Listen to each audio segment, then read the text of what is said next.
ગુજરાત 18 લાઈવમાં આપનું સ્વાગત છે। વડોદરા શહેરના છાણી જકાતનાકા પાસે L&T એનર્જી સેન્ટર પાછળ મેદાનને ફતેગંજ પોલીસ દ્વારા મેદાન ઝાડી ઝાંખરા કાપીને સાફ સફાઈ કરવાની કામગીરી શરૂ કરાઈ હતી।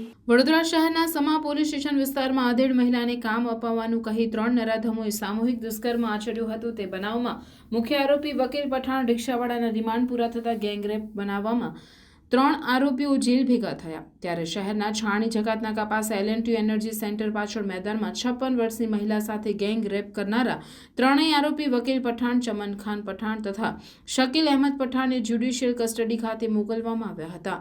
બનાવની જગ્યાએ મેદાનમાં ઉગેલા ઝાડી ઝાંખરા ફતેગંજ પોલીસ દ્વારા ઝાડી ઝાંખરા દૂર કરવાની કામગીરી શરૂ કરાવી। કામગીરી દરમિયાન ફતેગંજ પોલીસ સ્ટેશનના પીઆઈ RM ગઢવી, ફતેગંજ પોલીસના સ્ટાફને સાથે રાખી જેસીબી દ્વારા છાણી જકાતનાકા પાસે L&T એનર્જી સેન્ટર પાછળ મેદાન ઝાડી ઝાંખરાની કામગીરી શરૂ કરી મેદાનને સાફ સફાઈ કામગીરી કરવામાં આવી હતી। ત્યારે કોંગ્રેસના વોર્ડ નંબર 1ના કાઉન્સિલર જહા દેસાઈ પણ આવી પહોંચ્યા હતા અને આ પોલીસની કામગીરીને સરાહનીય જણાવ્યું હતું।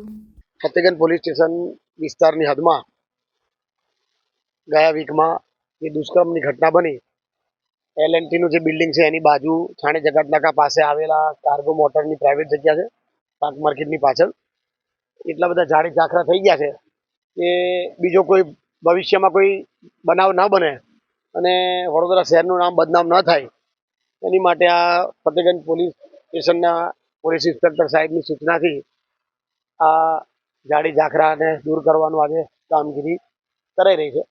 એના જે બનાવ બન્યો એના સંદર્ભે સાફ સફાઈ કરી રહ્યા છે કે ભાઈ ભવિષ્યમાં કોઈ આવી દુર્ઘટના ના બને, કારણ કે ઝાડી ઝાંખરા એટલા બધા થઈ ગયા છે કે અંદર કોઈ અસામાજિક પ્રવૃત્તિ થતી હોય તો ખબર ના પડે, એના કારણે આ બધું સરખું કરાવી રહ્યા છે।